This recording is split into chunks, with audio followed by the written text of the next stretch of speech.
অবস্থা তোমার? এত পরিবর্তন। গাড়ি কি আপনার? না, গাড়িটা তো আমার না। তো এই যে পার্কিং করা ছিল তাই বসে আছে। কেন, কোনো সমস্যা? সমস্যা তো অবশ্যই আছে, কারণ গাড়িটা তোর বাপের না। সো না না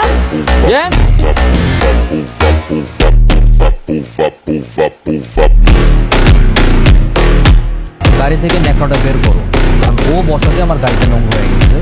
সো ওকে দিয়ে গাড়িটা কি বলছে কি এসব rifle? Atasi don't stop me, আমি যেটা করতে চাই সেটা আমাকে করতে দিন প্লিজ। ধর ধর।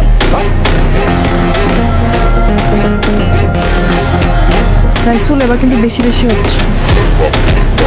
অতসী মাঝে মধ্যে বেশি বেশি করতে, ওরা কখনো শিক্ষা পাবে।